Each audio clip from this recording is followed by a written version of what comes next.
In the chill of a December evening in 1868, a small chapel in the heart of the American South became the stage for an event that would baffle witnesses for generations. The Christmas service that night was meant to be solemn, reflective, a time for the congregation to celebrate faith and hope, but what unfolded was anything but ordinary. 7 enslaved individuals bound by chains of oppression, but rich in unseen spiritual depth, suddenly began speaking in tongues, their voices rising in a chorus that no one could explain. Gasps of amazement, whispers of fear, and fervent prayers filled the room as the boundaries between the earthly and the divine seemed to dissolve. This was not just a display of religious fervor, it was a moment that challenged the understanding of faith, freedom, and the human spirit. The impossible had happened, and the mystery would linger for decades, haunting those who witnessed it and puzzling historians who would later attempt to unravel the truth behind this extraordinary Christmas service. The Christmas service of 1868 was held in a small southern chapel, a modest building that stood quietly on the outskirts of a rural town surrounded by fields that stretched far into the horizon. The chapel itself was a simple structure, built of rough-hewn timber with walls painted a fading white, and it bore the marks of many years of wear and weather. Its roof, shingled in dark wood, creaked gently when the wind blew through the surrounding trees, and its small bell tower, which had seen better days, leaned slightly to one side as though bowing under the weight of countless seasons. Inside, the chapel was no less unassuming. Wooden pews lined the narrow interior, worn smooth from years of use, and the floorboards beneath them bore the scuffs and scratches of generations who had come to pray, to sing, and to seek solace within its walls. The altar at the front was simple, adorned with a modest cross and a few evergreen branches, which had been carefully arranged by the local congregation to bring a touch of festive cheer into the otherwise austere space. The air was filled with the scent of pine from these decorations, mingled with the lingering traces of wood smoke from the hearth that had kept the chapel warm in previous weeks.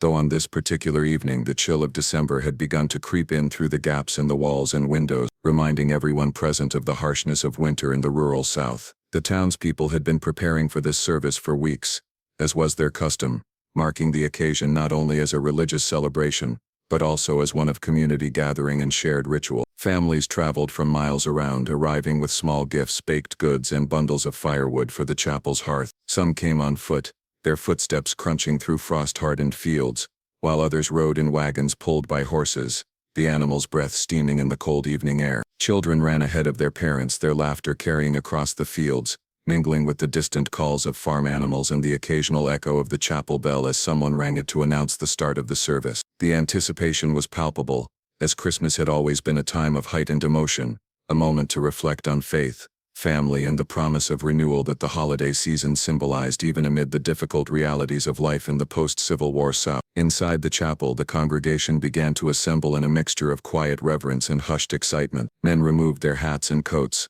women adjusted shawls and cloaks, and children settled into the pews with a mixture of curiosity and restlessness, their eyes wide with wonder at the flickering candlelight that illuminated the interior. The candles had been carefully arranged along the walls and on the altar, their flames casting dancing shadows that flickered across the worn wooden surfaces, lending an almost mystical atmosphere to the space. The warm glow of the candlelight contrasted sharply with the cold outside, creating an intimate, cocoon-like environment that seemed to draw everyone present closer together. The chapel was alive with a quiet hum of anticipation, the murmured prayers and whispered greetings creating a background of soft sound that filled the room in a way that felt both comforting and expectant. The service itself was intended to follow the traditional structure of the time, with readings from the Bible, hymns sung by the congregation, and a sermon delivered by the local minister, a man known for his earnest devotion and measured voice. The minister had prepared carefully for this service, aware that Christmas held a special significance for his congregation, and he had chosen passages that emphasized hope, redemption, and the presence of the divine in everyday life. As he ascended the small pulpit at the front of the chapel, the congregation fell silent, all eyes turning toward him in a mixture of respect and expectation. The minister's voice, though not loud, carried clearly through the room, each word pronounced with care, drawing the listeners into the narrative of the Nativity, the story of a humble birth that had transformed the course of history. As he read and spoke, there was a sense of collective focus, a shared experience that bound the congregation together in their attention and devotion. And for a time the outside world seemed to fade away, leaving only the chapel, the minister, and the gathered faithful. Among the congregation that evening were 7 enslaved individuals, men and women whose lives were marked by hardship and oppression, yet who carried within them a rich inner world of faith, resilience, and spiritual understanding. These individuals had been permitted, or perhaps insisted upon, attending the service alongside free townspeople, though their presence was noted with varying degrees of curiosity, suspicion, and quiet respect. They occupied the back pews as was customary, their hands folded in their laps or resting on the edges of the worn pews, their eyes attentive to the minister and the words he spoke. There was a palpable tension in the air around them, a mixture of hope, apprehension, and a quiet, almost imperceptible anticipation that they themselves may not have fully understood. The chapel, despite its modest size, was a space of immense significance for them, a place where the constraints of their daily lives could momentarily give way to the boundless possibilities of faith and the divine. The simple act of being present in that sacred space carried with it an intensity of feeling, a quiet assertion of their humanity and spiritual agency in a world that too often denied them both. As the service progressed, the congregation moved from reading to hymn, from prayer to sermon, following the familiar rhythm of the ritual with a mixture of devotion and habit. The sound of voices singing together in harmony filled the room, the melodies rising and falling in a cadence that seemed to echo the beating of hearts and the flicker of candle flame. There was a sense of continuity in these actions, a connection to generations past who had gathered in the same space, sung the same hymns, and recited the same prayer. The Christmas service of 1868, in its outward simplicity, was thus a continuation of tradition, a reaffirmation of communal faith and spiritual continuity in a world that had recently been torn apart by war, loss, and social upheaval. The atmosphere in the chapel that evening was further intensified by the seasonal elements outside. The wind whispered through the trees, carrying with it the faint scent of pine and frost. Snow had begun to fall lightly in the surrounding countryside, dusting the fields and rooftops in a fragile white layer, and the soft, almost imperceptible sound of flakes hitting the ground added to the ethereal quality of the evening. The warmth from the small stove or hearth was just enough to keep the chill at bay, but it also seemed to heighten the congregation's awareness of their own presence, of the fragility and preciousness of life, of the fleeting nature of time, and of the spiritual significance of the moment they were sharing together. The combination of the chapel's modest architecture, the gathered congregation, the candlelight, the seasonal cold, and the anticipation of Christmas created a setting that was ripe for the extraordinary, though no one could have predicted what was about to occur. Every element of the service, the placement of pews, the flickering of candles, the sound of voices, the attentive gaze of worshippers, contributed to an atmosphere charged with expectancy, a tension that hung in the air like a tangible force. It was within this precise configuration of space, people, and ritual that the unimaginable unfolded, transforming a simple Christmas service into an event that would be remembered, recounted, and mystified for decades to come. 7 enslaved individuals unexpectedly began speaking in tongues during the service, a phenomenon that stunned everyone present and instantly transformed an ordinary Christmas gathering into something extraordinary. The moment was sudden, almost imperceptible at first. One of the enslaved women, seated near the back of the chapel, lifted her head, her eyes glazing over as if she were no longer fully present in the room. Her lips began to move in a rhythm and cadence that was entirely unfamiliar to those around her. At first the sound was faint, like the whisper of wind through winter trees, but it quickly grew louder, forming coherent syllables that no one in the chapel could understand. The congregation, already immersed in the solemnity of the service, froze in place, unsure whether to be frightened or awed. Murmurs rippled through the pews as people turned to one another, trying to make sense of what they were hearing. The minister paused mid-sermon, his voice faltering as he looked toward the back of the chapel, his eyes widening in disbelief. Soon the other 6 enslaved individuals began to exhibit similar behavior. It started as a subtle shivering of the body, a twitching of the fingers, and then escalated into full vocalization. Each of them spoke in a language that no one recognized, a melodic and flowing series of sounds that seemed almost musical in nature. The tones were complex, rising and falling in patterns that suggested emotion and meaning, yet they were entirely incomprehensible to the human ear. Some of the congregation, particularly the older members who had grown up steeped in religious tradition, whispered to one another that this was a holy manifestation, a rare and divine gift from God. Others, less inclined toward faith or more suspicious of the supernatural, murmured about witchcraft, possession, or some unknown force taking hold of the enslaved individuals. Fear and reverence mingled in the chapel, creating an atmosphere thick with tension, curiosity, and awe. The act of speaking in tongues, or glossolalia, was not unknown in religious contexts at the time, particularly among certain revivalist movements and charismatic congregations. However, in the rural South of 1868, this practice was exceedingly rare, and to witness 7 enslaved individuals simultaneously engaging in it was unprecedented. It challenged not only the understanding of spiritual phenomena but also the deeply entrenched societal norms of the period. Enslaved people were often denied basic education,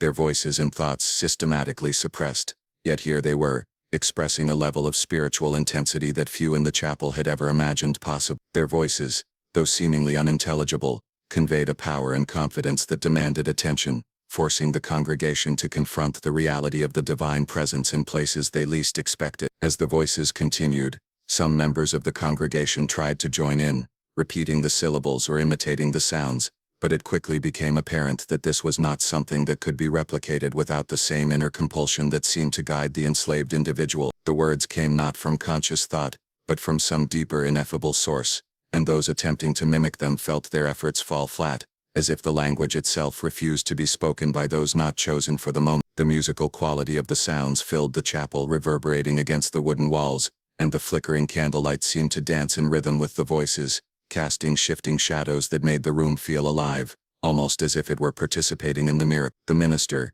who had initially been struck silent, eventually regained enough composure to address the congregation. He raised his hands, signaling for calm, yet his voice carried a mix of astonishment and reverence. He spoke of the Holy Spirit, of ancient biblical passages that described tongues as a gift from God, and of the mysteries of divine communication that often exceeded human understanding. Some of the congregation knelt in prayer, tears streaming down their faces as they tried to grasp the significance of what they were witnessing. Others simply stared, mouths agape, caught between fear and wonder, their minds struggling to reconcile the ordinary context of a Christmas service with the extraordinary events unfolding before them. Outside the chapel, the winter night deepened, and a gentle wind swept through the surrounding fields, carrying with it the faint sounds of distant animals and the soft creak of frosted branches. Inside, the voices of the 7 enslaved individuals rose and fell, creating a tapestry of sound that seemed both earthly and otherworldly. Some historians would later speculate that the synchronicity of the 7 voices was significant,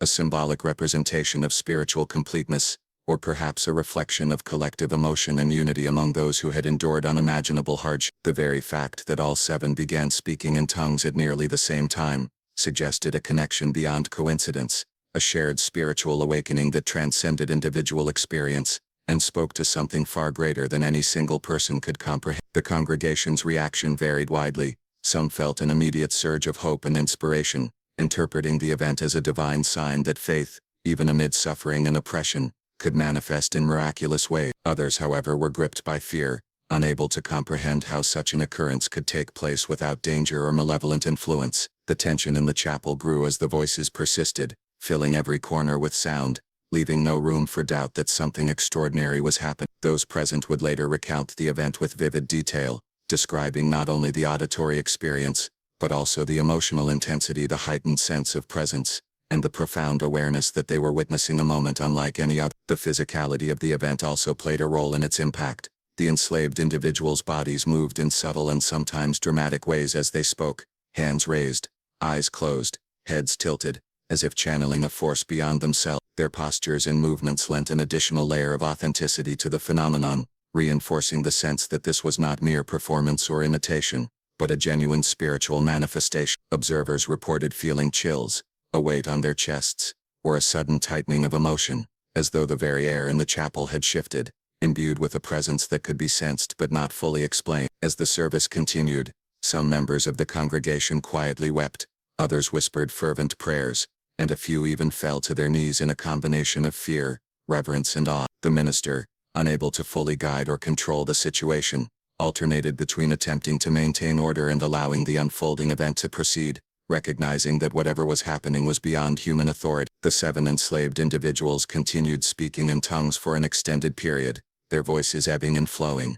rising and falling in a pattern that seemed almost choreographed by an unseen hand. Each syllable, each intonation, carried weight, conveying emotion, urgency and devotion, in ways that transcended conventional language. By the end of the service, though no one could translate the words or fully explain the phenomenon, the impact on the congregation was undeniable. The 7 individuals who had spoken in tongues became central figures in the local community's memory of the event, their actions interpreted as signs of divine favor, spiritual awakening or miraculous intervention. The extraordinary nature of the occurrence would be recounted for years afterward, passed down through oral histories, diary entries and letters, leaving a legacy that blended mystery, reverence, and the enduring power of faith, in the face of unimaginable circumstances. Witnesses reported a mix of awe, fear and confusion, as the 7 enslaved individuals continued speaking in tongues, a reaction that reflected the extraordinary and unprecedented nature of what they were seeing. From the moment the first syllables escaped the lips of one of the individuals,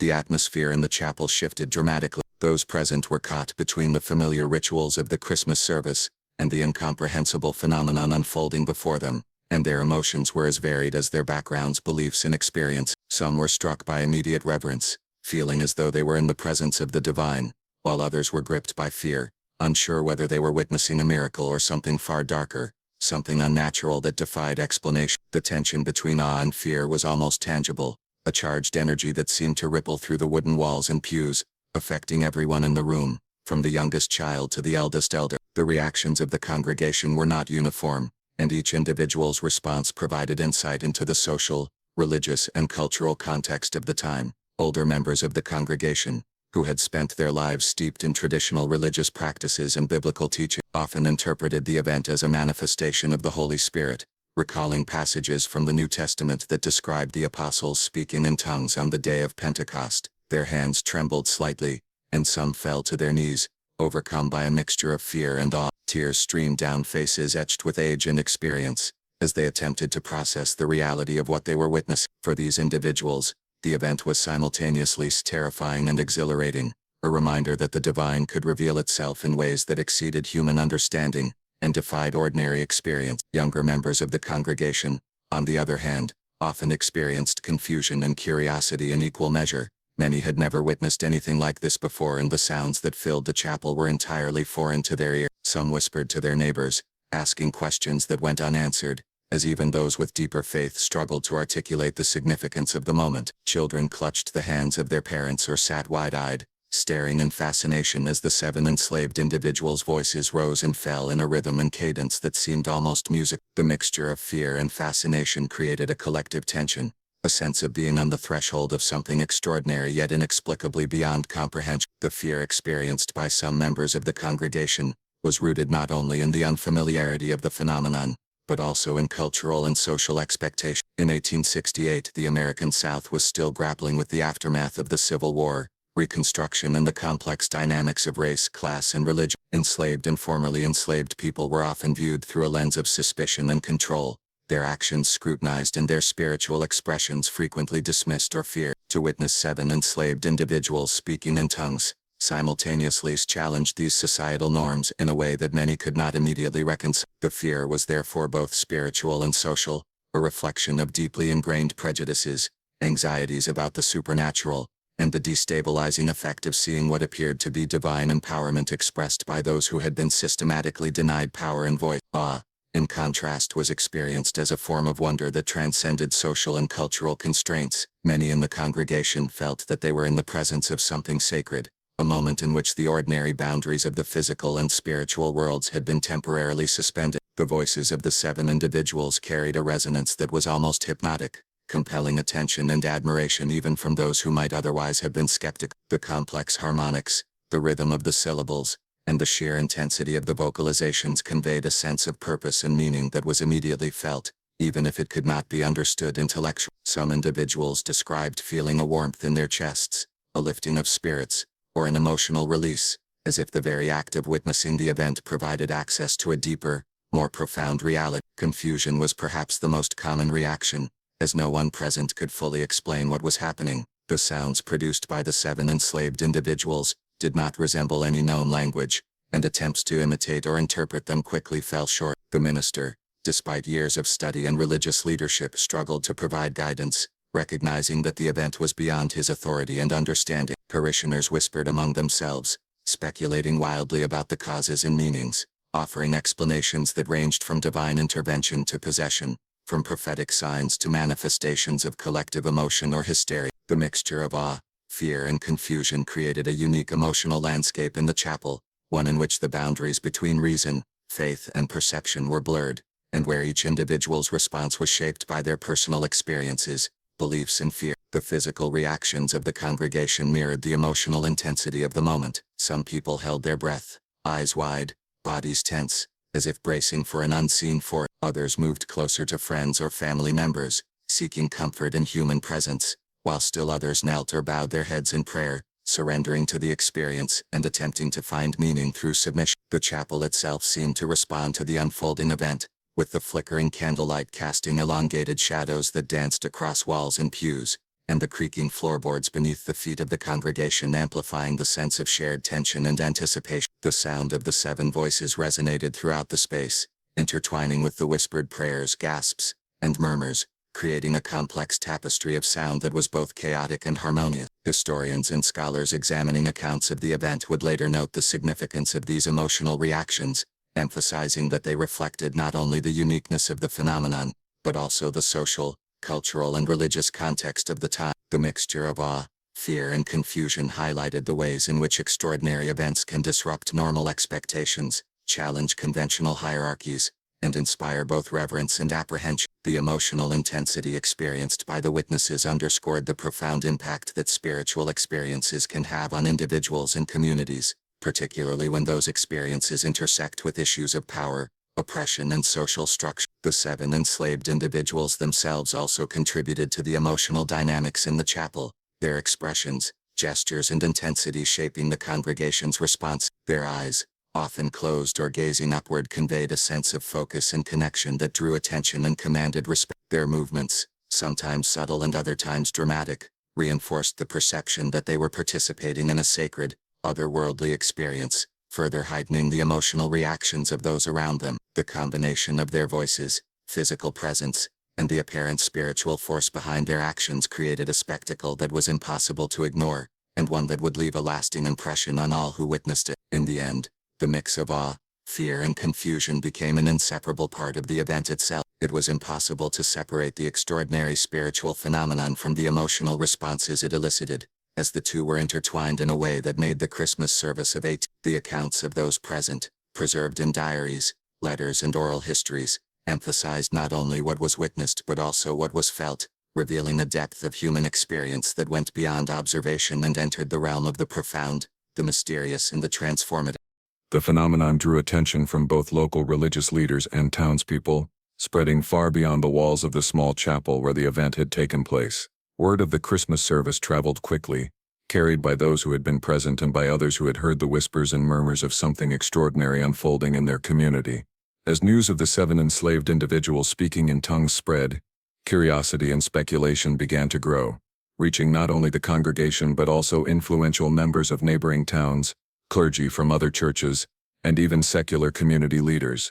The event had struck a chord because it was unusual, inexplicable, and deeply compelling, challenging everyone who heard about it to reconsider the boundaries between the ordinary and the divine. Local religious leaders who were often deeply invested in maintaining doctrinal authority and moral order, approached the reports with a mix of fascination, concern, and skepticism. Some saw the event as a profound manifestation of God's presence, an undeniable sign that divine power could operate through anyone, regardless of social status or position in the community. For these leaders, the incident became a source of theological reflection, prompting discussions about the nature of spiritual gifts, the role of the Holy Spirit, and the ways in which divine communication could transcend the expectations and limitations of human understanding. They debated the significance of the phenomenon in sermons, private conversations, and correspondence, attempting to reconcile the extraordinary occurrences with their established beliefs and teachings. Other religious leaders, however, approached the event with caution, suspicion, or outright fear.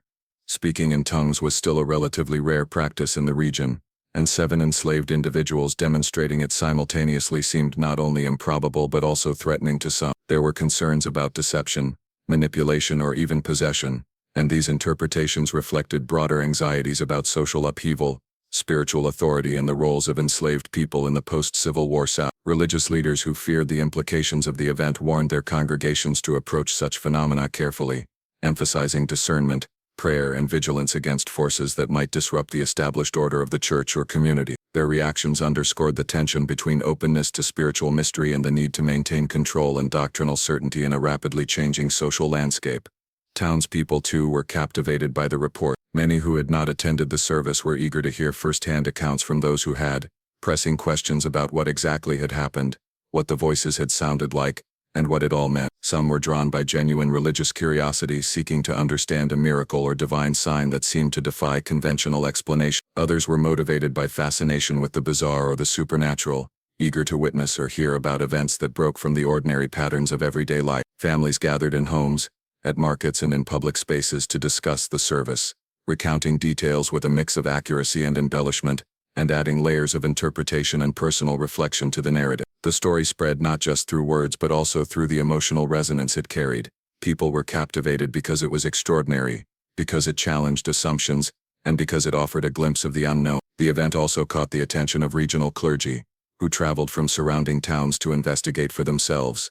Some came to offer guidance or assessment, while others were driven by a desire to witness the phenomenon personally. They arrived at the chapel, often accompanied by skeptical assistants or curious parishioners, and observed as the 7 individuals spoke in tongues once more during follow-up gathering. These visits sometimes intensified the mystery, as the phenomenon appeared to persist or reoccur in ways that could not be explained by timing, preparation, or environmental factors. The presence of these external religious leaders added both legitimacy and scrutiny, highlighting the delicate balance between reverence and skepticism that characterized the broader community's response.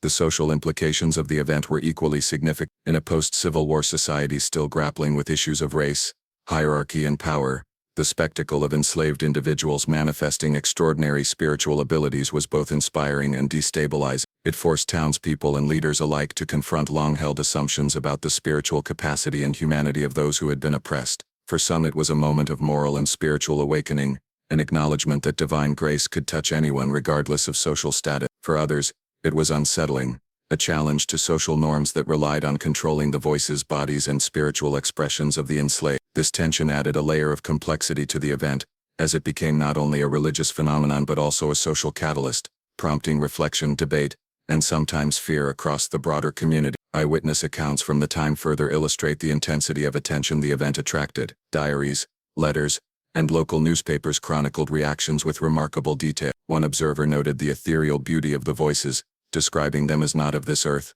while another recorded a mix of fear and fascination, emphasizing how the congregation's emotions oscillated between reverence and dread. These first-hand narratives preserved the immediacy of the experience, providing insight into both the event itself and the ways in which it was interpreted, transmitted, and remembered. Each account reinforced the perception that the Christmas service was unlike any other, an extraordinary event that demanded attention and reflection. The attention from both religious leaders and townspeople also had a practical dimension. Some local leaders saw the event as an opportunity to draw larger congregations to the chapel, emphasizing the spiritual significance of the phenomenon to attract attendees. Others, particularly those wary of social unrest or disorder, were concerned about the potential for disruption, fearing that such extraordinary occurrences could lead to challenges to authority or even insubordination among the enslaved population. These differing responses reflected the complexity of the post-war social and religious landscape, in which extraordinary spiritual events were entangled with issues of power, control, and social perception. In addition, the phenomenon prompted theological discussion about the nature of spiritual gifts. Religious leaders debated whether the simultaneous manifestation of glossolalia among multiple individuals suggested a divine plan,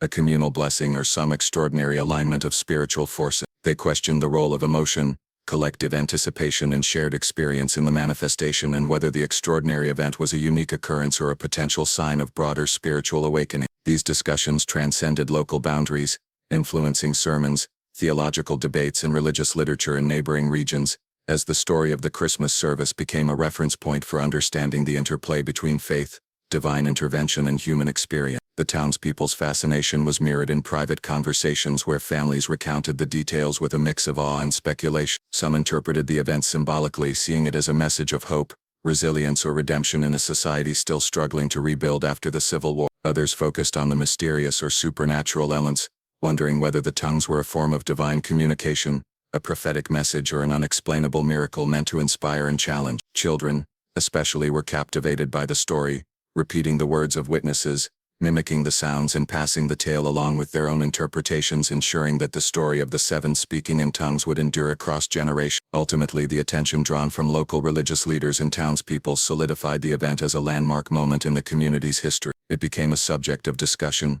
contemplation, and sometimes disagreement, as people wrestled with the meaning, significance, and implications of what had occurred. The Christmas service of 1868, initially an ordinary seasonal gathering, had transformed into an event that captured the imagination, challenged assumptions, and left an indelible mark on all who experienced or heard of it. No prior warning or ritual led to the occurrence.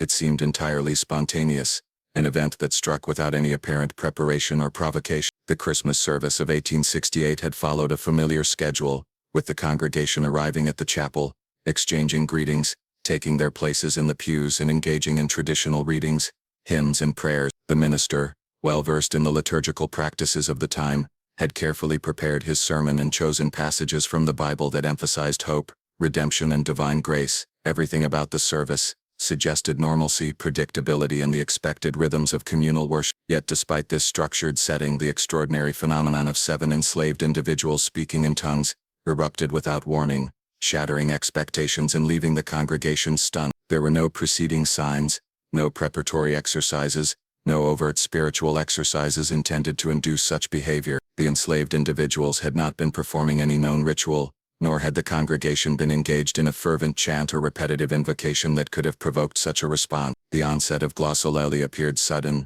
as if a hidden force had ignited the spiritual faculties of those 7 individuals simultaneously. This spontaneity contributed to the intensity of the reactions around them, because there was no explanation grounded in familiar religious practices, social cues or communal performance. It was a rupture in the ordinary flow of events, a break in expectation that heightened the sense of wonder, fear and reverence in the chapel. Witnesses often remarked that the absence of warning made the event even more profound. One observer noted in a personal diary that it came upon us like a gust of wind in the still night, sudden, unbidden and utterly beyond comprehension. The minister himself, though well acquainted with the spiritual traditions and the occasional miraculous claim of his faith, confessed in later recollections that he could not predict or control the emergence of the phenomena. Unlike religious revivals or charismatic meetings where expressions such as speaking in tongues were sometimes anticipated or cultivated, this Christmas service presented a rare, unprovoked manifestation, which contributed to the perception of divine origin. The congregation was forced to confront the reality of the moment in real time, without guidance, without preparation and without precedent. The suddenness of the occurrence amplified the emotional impact on those present. People were caught off guard, their expectations shaped by routine and familiarity, only to be confronted with something extraordinary and inexplicable. The initial confusion gave way to awe and fear, as worshippers struggled to understand what they were witnessing. Unlike planned rituals or rehearsed expressions of spiritual fervor, which allow observers to anticipate, interpret and sometimes participate, this spontaneous emergence left the congregation scrambling to make sense of it. It was a disruption not only of the service but also of the cognitive and emotional patterns of the observers, forcing them into a state of heightened perception where every detail, the rising and falling of voices, the gestures of the individual, the rhythm of the syllables was amplified and imbued with significance. The enslaved individuals themselves seemed unaware of how remarkable their actions were, or perhaps they were fully aware yet completely absorbed in a spiritual experience that transcended conscious thought. Their sudden engagement in glossolalia suggested that the impetus came from a source beyond human intention. They did not initiate the act to impress others,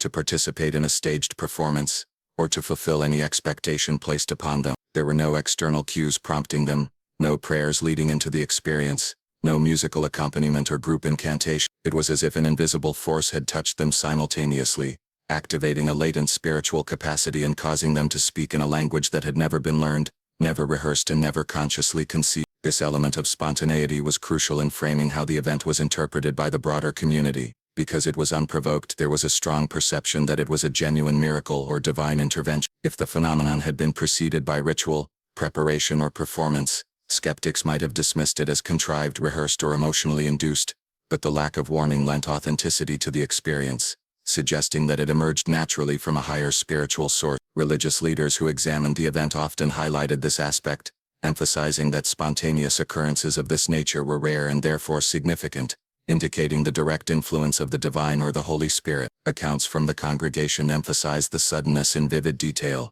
One witness recalled that one moment we were listening to the familiar voice of the minister, and the next, the air was filled with sounds that no man or woman could have invented. Another described a wave that seemed to pass through the room, lifting all of us into a shared consciousness, though none could explain its origin. These descriptions underscore the profound disorientation that accompanied the spontaneity, as well as the immediate emotional and spiritual resonance that the event produced. For many, the lack of warning was inseparable from the miracle itself, reinforcing the notion that this was an act of divine will rather than human contrivance. The unanticipated nature of the event also had practical effects on how it was documented and remembered. Because there had been no preparation or ritual, the phenomenon was more difficult for observers to categorize, analyze, or predict. Eyewitnesses struggled to describe what they heard, what they saw, and what they felt, often relying on metaphor, analogy, and emotional description rather than precise terminology. Letters, diaries, and oral histories preserve the immediacy of the experience, capturing the raw sense of astonishment and the difficulty of articulating something so completely unprecedented. These accounts emphasize that what made the event remarkable was not only the act of speaking in tongues itself,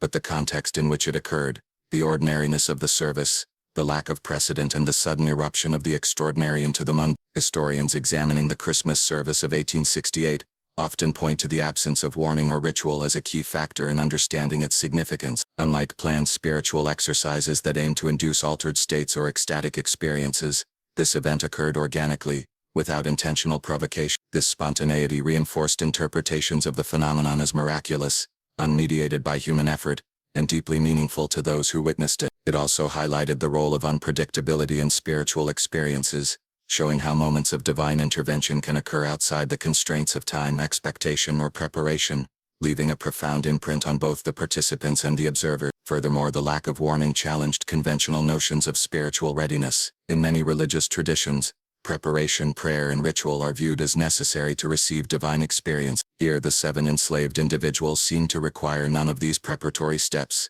suggesting that spiritual receptivity could manifest spontaneously, independent of learned practice or social conditioning. This idea was particularly powerful in the post-Civil War Southern context, where the enslaved and formerly enslaved were often denied formal religious education or opportunities for structured worship. The event implied that divine grace could touch anyone anywhere without prior training or ritualistic readiness, subverting expectations about who could be vessels for spiritual power and under what circumstance. In the end, the spontaneous emergence of glossolalia at the Christmas service of 1868 became a defining feature of the event, central to how it was remembered, interpreted, and passed down through history. The absence of warning or ritual emphasized the miraculous nature of the phenomenon, the authenticity of the experience, and the profound impact it had on all who witnessed it, shaping the narratives, emotions, and theological reflections that would endure long after the candles had been extinguished and the congregation had left the chapel. Attendees described the voices as unearthly and harmonically complex,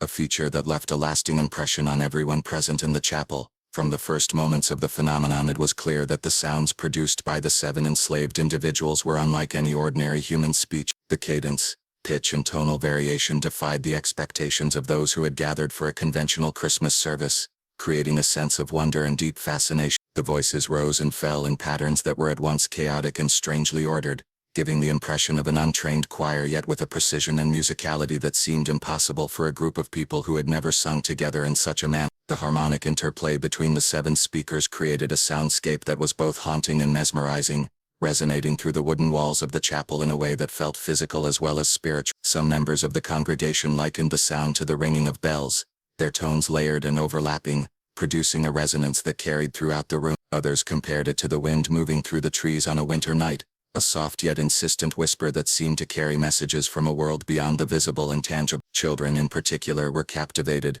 their attention fixed on the individuals as they spoke, listening with wide eyes and mouths slightly agape. Even the most devout adults, accustomed to the formalities of worship and familiar hymns, were caught off guard by the complexity and beauty of the sounds, struggling to reconcile what they were hearing with their prior experiences of speech, song, and the unearthly quality of the voices was compounded by the fact that no one in the chapel could understand the words. Though the syllables were articulated clearly and rhythmically, they did not correspond to any language known to the congregation. This unintelligibility heightened the sense of mystery, as listeners were forced to confront the fact that communication had occurred beyond the limits of conventional language. It was as if the 7 enslaved individuals were speaking directly to the divine or channeling a message that transcended human comprehension. Many witnesses later reflected on this aspect, emphasizing that the inability to understand the words did not diminish their power.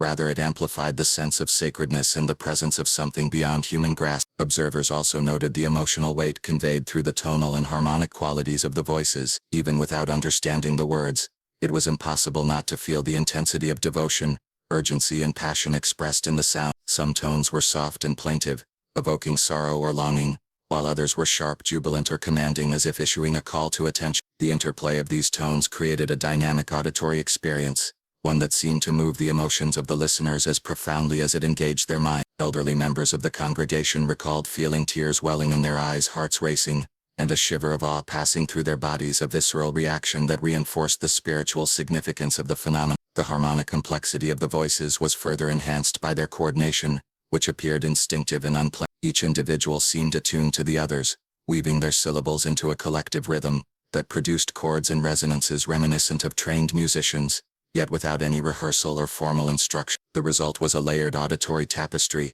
a form of collective expression that conveyed unity, intention, and a remarkable degree of sophistication. Some witnesses described the experience as witnessing a divine symphony, a sound orchestrated by unseen forces that simultaneously spoke to the heart, mind, and soul.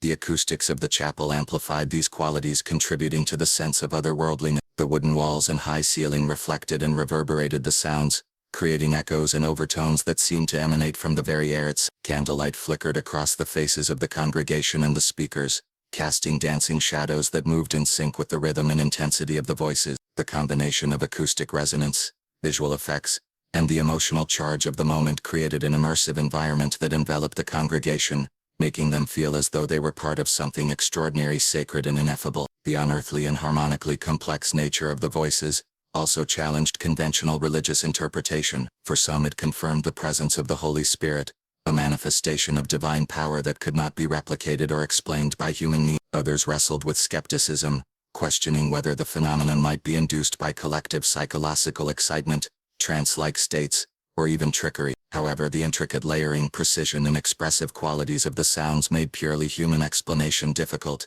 lending weight to interpretations of spiritual or supernatural origin. The voices were not merely noise or random utterances, they were meaningful, expressive, and awe-inspiring, demanding recognition and contemplation from all who heard them. Eyewitnesses frequently described the experience in musical terms, using analogies to instruments, choral arrangements, or natural sounds to convey the richness and complexity of the voice. One observer compared the overlapping syllables to a set of wind chimes struck by an unseen hand, producing harmonics that shifted and evolved in unpredictable yet beautiful ways. Another likened it to a choir of angels, each voice distinct yet part of a coherent whole, creating a resonance that seemed to fill not only the chapel but the hearts of the listener. The repeated use of musical metaphors underscored the difficulty of articulating the experience in conventional terms, and highlighted the sensory and emotional impact of the event. The unearthly quality of the voices also contributed to the broader social and spiritual significance of the event. For the enslaved individuals, speaking in tongues in such a public and profound way was an assertion of spiritual power, autonomy, and presence in a society that sought to silence and marginalize them. Their voices carried authority, beauty, and intensity that demanded attention, and in doing so challenged societal assumptions about who could be vessels of divine expression. The congregation's reaction, marked by a mix of reverence, fear, and astonishment, reflected not only the extraordinary nature of the phenomenon, but also its implications for social and religious hierarchies in the post-Civil War South. Even long after the service ended, those who had witnessed the unearthly voices remembered the experience with vivid clarity. The descriptions preserved in diaries, letters, and oral histories emphasized the harmonic richness, the emotional depth, and the sense of the miraculous that had filled the chapel. Some recounted being haunted by the sounds for weeks afterward, recalling the precise intonation, the rhythmic patterns, and the interplay of voices, as if it had left an indelible imprint on their memory. Others reflected on the spiritual significance, interpreting the phenomenon as a message, a gift, or a sign that divine presence could manifest in the most unexpected ways, and through the most marginalized members of society. The voices' unearthly and harmonically complex nature thus became a defining feature of the Christmas service of 18. It was not only the content of what was said or unsaid that mattered, but the way in which the sounds were produced, layered, and experienced by the congregation. The combination of musicality, expressiveness, and otherworldly resonance created an experience that was impossible to ignore, deeply moving and profoundly mysterious. It left a lasting impression on the witnesses, shaped interpretations of the event, and contributed to its enduring status as one of the most remarkable and enigmatic spiritual phenomena in post-Civil War American history. Some believed it was a divine miracle, others feared witchcraft or possession, reflecting the deep-seated tensions, beliefs, and superstitions that permeated the post-Civil War South. The Christmas service of 1868, already extraordinary for the simultaneous speaking in tongues by 7 enslaved individuals, elicited reactions that ranged from reverent awe to visceral fear. The event's inexplicability forced those present to interpret it through the lenses available to them: religious doctrine, cultural superstition, and the societal context in which they lived. The division in interpretation highlighted the broader struggle to reconcile spiritual phenomena with everyday understanding, particularly in a region still grappling with upheaval, social instability, and the lingering aftereffects of slavery and war. For many of the devout attendees, the appearance of tongue-speaking was unmistakably a divine miracle. Religious leaders and congregants alike drew upon biblical precedents, particularly the Pentecost story in the book of Acts, where the apostles spoke in languages unknown to them, as evidence that the Holy Spirit could manifest in human lives in extraordinary ways. To these witnesses, the occurrence confirmed that God's presence was not limited by social boundaries, class, or human expectation, and that even those who had been oppressed or marginalized could be conduits for divine power. The miracle was perceived as both personal and communal, a profound reminder that faith could manifest in ways that transcended human comprehension and that the spiritual world remained active, mysterious, and unpredictable. The intensity of the voices, their harmonic complexity, and the emotional charge of the moment reinforced this perception of divine intervention. Witnesses reported feelings of warmth, upliftment, and transcendence, as though the presence of something greater had filled the chapel. Hearts raced, tears flowed, and entire families felt united in awe and wonder. Some interpreted the simultaneous manifestation of the gift among 7 individuals as symbolically significant, representing completeness, divine favor, or an intentional act by a higher power. The miracle interpretation provided comfort, inspiration, and a sense of spiritual validation, reinforcing the community's faith at a time when societal uncertainties and hardships were abundant. However, not all observers were ready to ascribe the event to divine intervention. Deeply rooted fears of the supernatural, combined with cultural superstitions and religious teachings warning against malevolent forces, led others to suspect witchcraft or possession. In a society still shaped by fear of the unknown, the unusual and unexplainable often elicited suspicion. Enslaved individuals, historically denied agency and often viewed through a lens of both fascination and fear, became central to these anxieties. 7 people suddenly exhibiting extraordinary spiritual phenomena challenged preconceptions about power, control, and the limits of human capacity, and some observers struggled to accept that such an occurrence could be innocent, beneficial, or divinely sanctioned. These fears were compounded by the social and religious hierarchies of the time. The idea that enslaved individuals could spontaneously channel divine or supernatural power disrupted established notions of authority. For centuries, the enslaved had been denied education, autonomy, and voice. To witness them performing an act that defied understanding threatened long-standing power structures, religious or otherwise. The fear of witchcraft or possession, therefore, was not purely spiritual. It also reflected anxiety about social upheaval and the possibility that the existing order could be challenged in ways that were unpredictable and uncontrollable. Accounts from the period reveal that even within the same congregation, interpretations varied widely. Some elders knelt in prayer, giving thanks for the apparent miracle, while their neighbors whispered warnings about demonic influence or the dangers of uncontrolled spiritual force. Children clutched their parents' hands, sensing both the awe and fear in the adults around them, internalizing the tension between reverence and apprehension. The minister, caught between pastoral duty and personal uncertainty, sought to provide guidance, framing the phenomenon in theological terms while acknowledging its inexplicability. This balancing act illustrates the complexity of human response to events that lie outside conventional understanding, where fear and faith often coexist, shaping interpretation and action in deeply intertwined ways. The ambiguity of the event allowed for multiple narratives to emerge. Some congregants focused on the miracle, recounting the unearthly voices, the harmonic richness, and the intensity of devotion as evidence of divine favor. Others fixated on the possibility of malevolent influence, recalling cultural stories of possession,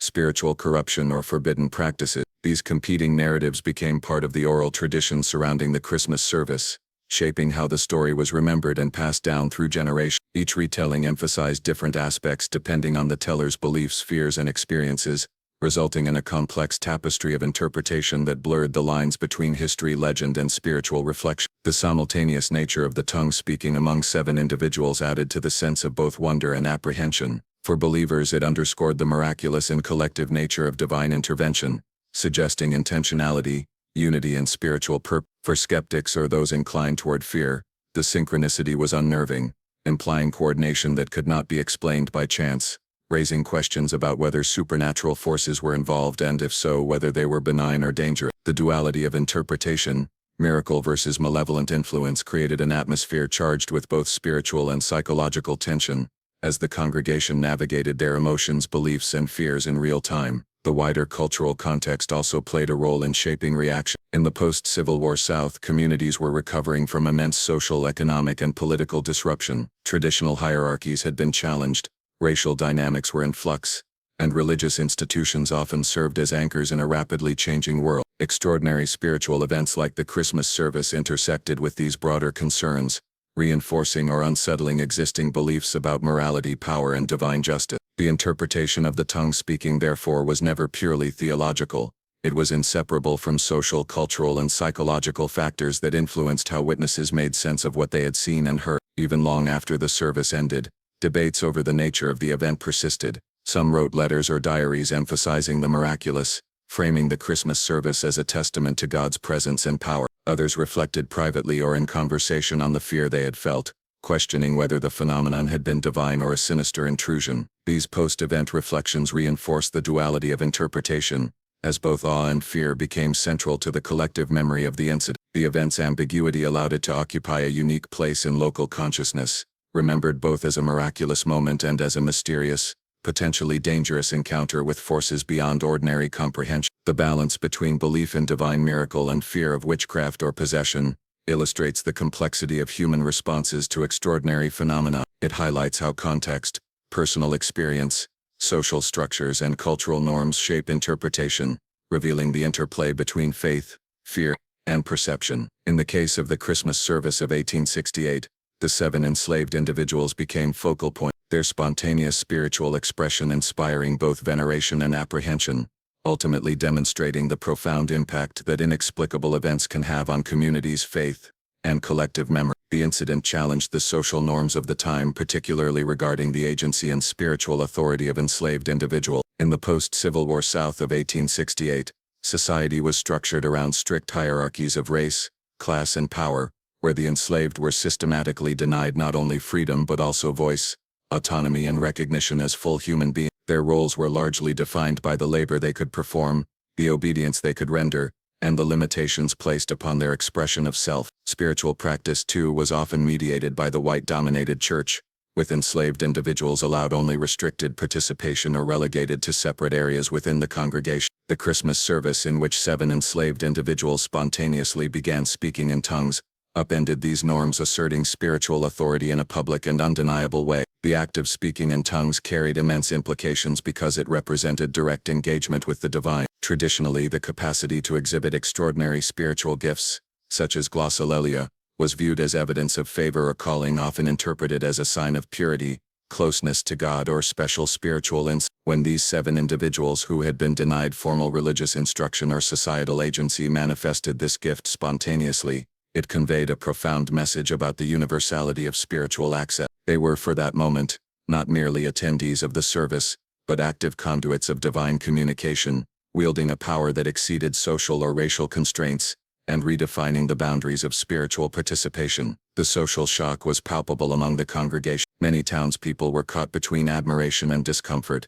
The audacity of the moment, the demonstration of spiritual authority by those considered subordinate within the community, was both inspiring and destabilizing. On one hand, it challenged entrenched prejudices, revealing that spiritual power could not be dictated by social status. On the other hand, it threatened established hierarchies, prompting unease and fear among those who were accustomed to control and predictability. The tension was evident in body language, whispers, and the hesitant glances exchanged between congregants, as if the boundaries of social order had suddenly become porous. The physical presence and expressive power of the 7 enslaved individuals amplified the disruption to social norm. Their gestures, the movements of their hands, the intensity in their eyes, and the commanding nature of their voices, all contributed to a sense of authority that was in stark contrast to the conventional expectations of behavior for the enslaved. Congregants reported a combination of astonishment, reverence, and subtle intimidation, as the 7 appeared fully absorbed in their spiritual expression, unconcerned with the social hierarchies around them. This unrestrained spiritual manifestation challenged the perception of power and authority,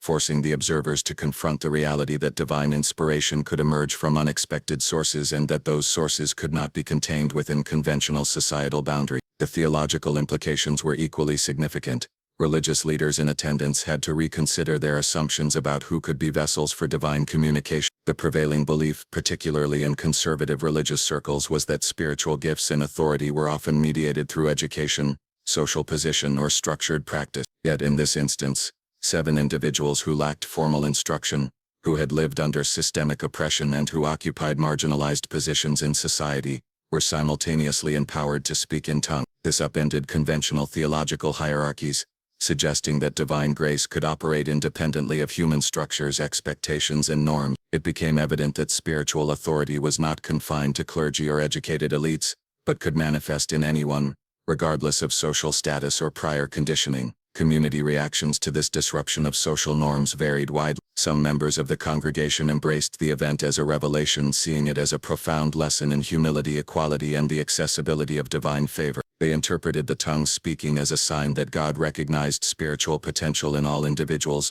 not merely those privileged by society or position. These observers often viewed the 7 enslaved individuals with renewed respect, acknowledging the power and authenticity of their spiritual experience. For them, the incident became a symbolic assertion of universal spiritual worth, challenging both social and religious assumptions and fostering reflection on moral and ethical responsibilities toward marginalized populations. Conversely, others viewed the event with suspicion or fear. The sudden assertion of authority by those considered subordinate threatened social stability and challenged deeply ingrained racial and class hierarchy. For these observers, the spectacle of 7 enslaved individuals exhibiting unanticipated spiritual power was unsettling, raising questions about the potential consequences of such empowerment in broader society. Would spiritual gifts translate into influence beyond the chapel wall? Could divine sanction be interpreted as social license, undermining the established order? These questions were rarely articulated openly, but they shaped attitudes, whispered conversations, and a collective sense of unease that lingered long after the service ended. The disruption of social norms also had long-term implications for community memory and narrative. Oral histories, letters, and diary entries frequently emphasized the unprecedented nature of the event, highlighting both the astonishment it generated and the moral questions it raised. The incident was remembered not merely for the miraculous nature of the tongue speaking, but also for the challenge it posed to assumptions about authority, hierarchy, and the distribution of spiritual power. It became a point of reflection and debate, shaping local theology, social attitudes, and collective memory in ways that extended far beyond the immediate experience of the service. The event further highlighted the interplay between social norms and spiritual expression. The 7 enslaved individuals' behavior demonstrated that spiritual experiences could not always be constrained by societal expectations. Their voices, gestures, and presence demanded recognition, and the congregation was forced to reconcile its long-held assumptions with the undeniable evidence of divine activity. This intersection of social disruption and spiritual empowerment revealed how moments of religious intensity can simultaneously challenge and transform social structures, particularly when they emerge from marginalized or oppressed communities. Even within the chapel, the reactions to the disruption of norms were layered and complex. Some members were moved to tears, others whispered prayers for guidance, and a few stepped back,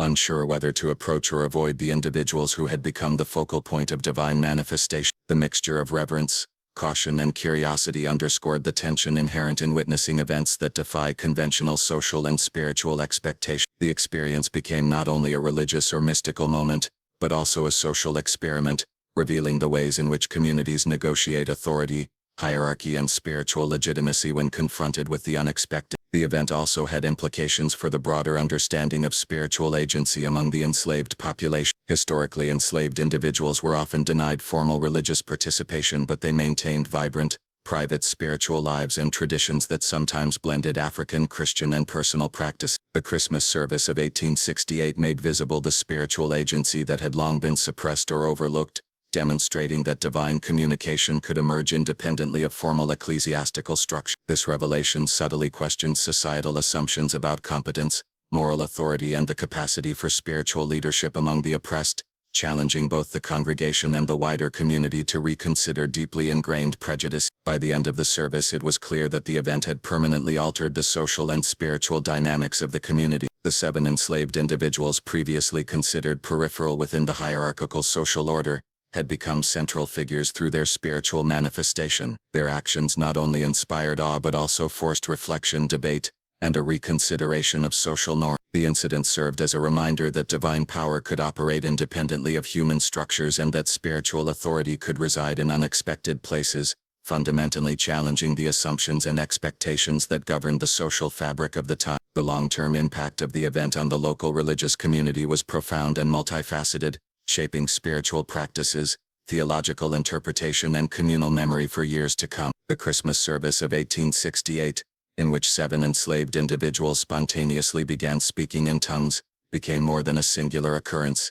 It evolved into a defining moment in the collective consciousness of the congregation. Its reverberations influenced sermons, devotional practices, and even the social understanding of spiritual authority, leaving a legacy that extended far beyond the walls of the chapel and the immediate participants in the service. Immediately following the event, clergy and lay people alike reflected on the theological significance of what they had witnessed. For ministers, it became a topic of ongoing study, discussion, and sermon illustration. They drew parallels to biblical accounts, particularly the Pentecost narrative, emphasizing the universality of divine inspiration and the unpredictable ways in which the Holy Spirit could manifest. The experience forced religious leaders to confront the reality that spiritual gifts could arise outside of conventional training, status, or expectation, challenging their understanding of hierarchy within the spiritual community. For many clergy, this necessitated a re-evaluation of pastoral practice and the recognition of spiritual authority in previously marginalized individuals. For the lay congregation, the event reinforced faith in both the immediacy and accessibility of divine intervention. Those who had been present remembered the harmonic complexity, emotional intensity, and unearthly resonance of the voices for years afterward. These memories became a source of inspiration and spiritual affirmation, particularly in a post-war society where hope, stability, and reassurance were in short supply. Parishioners spoke of the event as a living testament to the presence of God among them, reminding future generations that divine communication could be sudden, powerful, and entirely outside human expectation. The story was retold in homes, during church gatherings, and at community events, becoming a central narrative in the spiritual life of the area.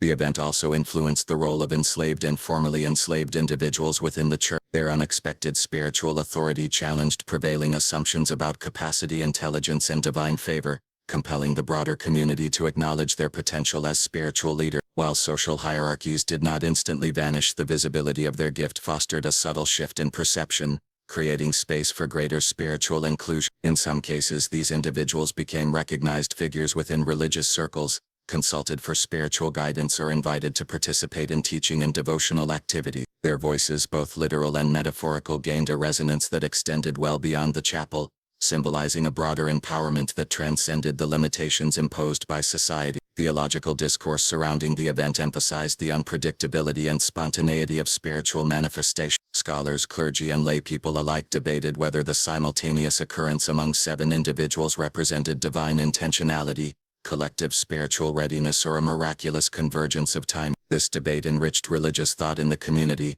prompting reflection on the nature of spiritual gifts, the mechanisms of divine communication, and the capacity of human beings to channel the sacred. The event also served as a catalyst for reconsidering how religious experiences are validated, interpreted, and transmitted across generations, highlighting the complex interplay between witness, memory, and communal understanding. Beyond theology, the event had a socio-cultural impact. The Christmas service disrupted conventional social norms and highlighted the capacity of marginalized individuals to exercise authority and influence through spiritual expression. This disruption forced members of the community to reconcile their long-held beliefs about hierarchy with the undeniable evidence of divine power manifesting in unexpected individuals. The dialogue around the event extended into broader community conversations, influencing attitudes toward race, class, and the potential of formerly oppressed individuals to contribute meaningfully to religious, social, and moral life. These reflections were often subtle but enduring, shaping both immediate perceptions and long-term cultural memory.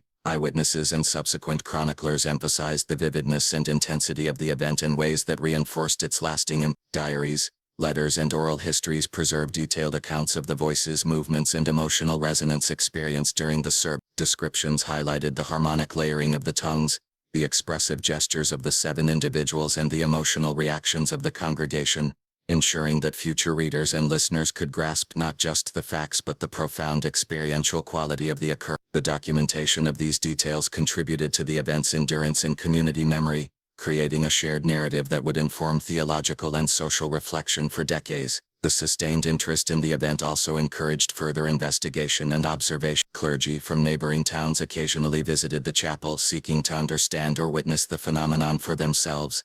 Scholars and local historians later attempted to reconcile the descriptions with contemporary understandings of spiritual phenomena, glossolalia, and religious revival. While interpretations varied, the consistency and emotional intensity of eyewitness accounts lent credibility to the reports and ensured that the event was not dismissed as mere rumor or exaggeration. Its documentation in multiple forms reinforced the idea that the Christmas service of 1868 was a singular, transformative occurrence worthy of continued study and reflection. The long-term spiritual practices of the community were also affected. Some congregants began to incorporate greater attention to the possibility of spontaneous spiritual gifts in their worship, fostering an openness to unanticipated manifestations of divine presence. Prayer meetings, devotional gatherings, and subsequent services sometimes carried a heightened awareness of spiritual potential, with attendees more attentive to unusual expressions of faith or sudden spiritual experience. This shift in practice demonstrated how a single extraordinary event could influence the rhythm and culture of religious life, reshaping expectations and encouraging a broader recognition of divine agency in everyday life. Over time, the Christmas service became a touchstone for discussions about faith, divine communication, and the limits of human understanding. The story was retold in sermons as a moral and spiritual lesson, emphasizing the accessibility of God's power to all individuals, the importance of humility in the face of mystery, and the value of recognizing spiritual gifts regardless of social standing. Families passed the narrative to children, ensuring that the memory of the event became embedded in both spiritual and cultural consciousness. Its endurance reflected not only the miraculous nature of the tongue speaking itself, but also the broader lessons it imparted about authority, inclusion, and the transformative power of the divine. In essence, the long-term impact of the event was multifaceted, shaping theology, religious practice, social perception, and communal memory. The Christmas service of 1868 stood as a defining moment, one that reinforced faith, challenged assumptions, and highlighted the intersection of spiritual and social dynamics. It served as a reminder that divine power could manifest in unexpected ways, that spiritual authority could reside in marginalized individuals, and that extraordinary events could leave lasting impressions on both personal and communal consciousness. The story of the 7 enslaved individuals speaking in tongues became an enduring symbol of the mystery, complexity, and transformative potential of spiritual experience. The legacy of the event lived on for decades, shaping local traditions, inspiring oral histories, and influencing both spiritual and cultural memory within the community. The Christmas service of 1868, where 7 enslaved individuals spontaneously spoke in tongues, was not merely an isolated occurrence. It became a symbol, a story passed from generation to generation, retaining its emotional intensity and moral weight long after the immediate witnesses had departed. Families recounted the tale at gatherings, religious leaders referenced it in sermons, and storytellers preserved it as both a lesson and a marvel, ensuring that the phenomenon became embedded in the collective consciousness of the community. Its enduring influence was a testament to the power of extraordinary spiritual experiences to transcend the limitations of time, social hierarchy, and human understanding. The persistence of oral history surrounding the event played a crucial role in maintaining its significance. Eyewitnesses shared their memories with children, grandchildren, and neighbors, describing in vivid detail the voices, gestures, and atmosphere of the chapel during the service. These stories were often rich in emotional nuance, capturing the awe, fear, and wonder that had gripped the congregation. The oral transmission of the narrative allowed the experience to retain its immediacy and intensity, as each retelling reinforced the miraculous nature of the tongue speaking and the profound spiritual presence it implied. As the story traveled beyond the immediate community, it became a part of regional lore, shaping perceptions of faith, divine intervention, and the capacity of marginalized individuals to channel spiritual power. Written accounts further solidified the event's legacy. Diaries, letters, and later newspaper articles documented the phenomenon in a way that preserved the details for historical and theological reflection. These accounts emphasized not only the miraculous nature of the tongue speaking but also the social, emotional, and cultural implications of the event. They highlighted the spontaneity of the occurrence, the harmonic complexity of the voices, and the transformative impact on the congregation, reinforcing the sense that this was a unique and divinely orchestrated moment. Scholars and historians later drew upon these records to study the intersection of spirituality, race, and social hierarchy in post-Civil War America, ensuring that the Christmas service of 1868 continued to inform both historical understanding and religious reflection. The story's influence extended into local religious practice. Clergy incorporated references to the event in sermons, framing it as a testament to the accessibility of divine power and the importance of openness to spiritual gifts. Parishioners, inspired by the example of the 7 enslaved individuals, became more attuned to unexpected manifestations of the Holy Spirit and worship. Prayer meetings, hymn singing, and devotional gatherings often carried a heightened awareness of the possibility of spontaneous spiritual expression, encouraging participants to listen for, recognize, and honor moments of divine intervention. This shift in religious practice demonstrated how a single extraordinary event could shape not only belief but also ritual, cultivating a culture of attentiveness, reverence, and anticipation for the sacred in everyday life. The event also had lasting social implications. By showcasing the spiritual authority of enslaved individuals, The Christmas service subtly challenged societal hierarchies and assumptions about power, intellect, and moral capacity. While social change was slow and deeply contested, the visibility of divine gifts in marginalized individuals offered a powerful counter-narrative to prevailing prejudice. It reinforced the idea that spiritual worth and potential were not determined by social status, education, or race, and it inspired reflection on justice, inclusion, and equality within the community. The legacy of the event therefore extended beyond the religious sphere, influencing attitudes, perceptions, and conversations in ways that rippled through both social and spiritual life. Theological reflection on the event persisted across generations. Ministers and lay people alike debated the meaning of the tongue speaking, its significance within Christian doctrine, and the implications for understanding the Holy Spirit's work. Was it a miraculous sign, a prophetic message, or a call to greater spiritual openness? Could the simultaneous manifestation among 7 individuals carry symbolic significance? These questions became part of ongoing dialogue, encouraging theological inquiry and fostering a sense of mystery and wonder in religious practice. The event exemplified the ways in which extraordinary spiritual phenomena could provoke both awe and reflection, prompting believers to reconsider the limits of human understanding and the ways in which God's presence could manifest in the world. The sensory and emotional dimensions of the experience contributed to its enduring resonance. Eyewitnesses consistently recalled the unearthly tonal quality of the voices, the harmonic layering, and the profound emotional charge of the moment. The mixture of fear, reverence, and awe created a memory that was not only intellectual but deeply felt, embedding itself in the hearts and minds of those present. The vividness of these recollections ensured that the story retained its power over time, evoking strong emotional responses even in those who had not personally witnessed the event. This emotional intensity helped solidify the Christmas service as a cornerstone of communal memory,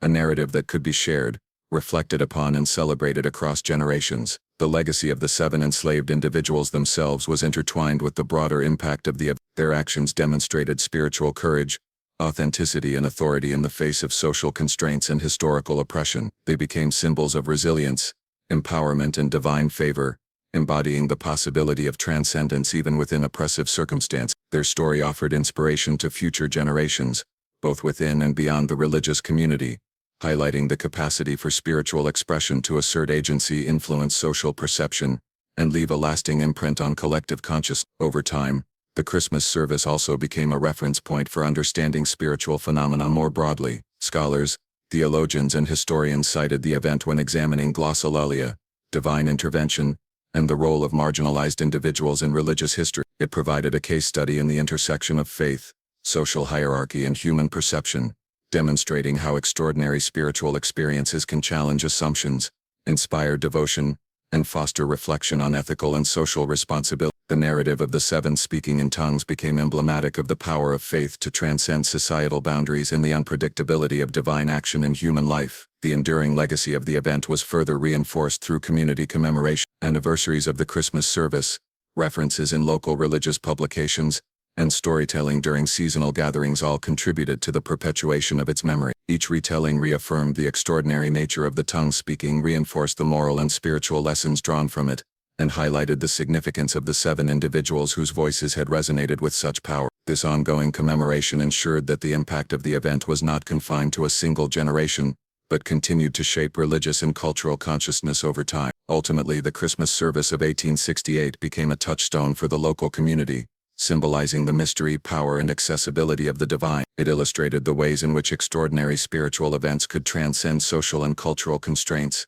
empower marginalized individuals, and leave an enduring mark on collective memory. The legacy of the 7 enslaved individuals speaking in tongues persisted through oral histories, written accounts, theological reflection, and communal commemoration, ensuring that the story remained a source of inspiration, wonder, and reflection for generations. It highlighted the profound impact that a single event could have on faith, social understanding, and human perception, leaving a lasting imprint that extended far beyond the moment itself. The Christmas service of 1868, where 7 enslaved individuals spontaneously spoke in tongues, stands as a moment of extraordinary spiritual and social significance, a convergence of faith, mystery, and human resilience that defied explanation. It was a night when the boundaries of the ordinary were shattered, when divine power revealed itself through voices that carried both awe and authority, and when the marginalized claimed a presence in the spiritual realm that could not be denied or ignored. The event left an indelible mark not only on the witnesses in the chapel but on the generations that followed, who would retell the story with reverence, fear, wonder, and inspiration. It was a demonstration of the universality of divine grace, a reminder that spiritual gifts are not bound by status, education, or societal expectation. In the harmonic complexity and unearthly beauty of the voices, the community glimpsed the limitless possibilities of faith, the ways in which the sacred can emerge in the most unexpected places, and the power of courage, presence, and authenticity to challenge both spiritual and social hierarchy. The service became more than a religious gathering. It was a testament to hope, resilience, and the enduring human capacity to connect with the divine, even in the face of oppression and adversity. The story of the 7 enslaved individuals speaking in tongues continues to resonate because it embodies both mystery and meaning. It challenges us to confront the unknown, to recognize the potential in those who are often overlooked, and to remain open to experiences that transcend explanation. It reminds us that moments of true wonder are not confined to the extraordinary or elite, but can emerge anywhere and anyone when the conditions of faith, devotion, and divine timing align. Ultimately, the Christmas service of 1868 is a story of transformation, transforming the lives of those who witnessed it, transforming perceptions of spiritual authority, and transforming the moral and cultural memory of a community. It endures as a symbol of the miraculous, a reminder of the power of the human spirit, and a testament to the enduring mystery of. In the echoes of those 7 voices, the world was briefly made larger, richer, and more mysterious, leaving a legacy that continues to inspire awe, reflection, and reverence to this day.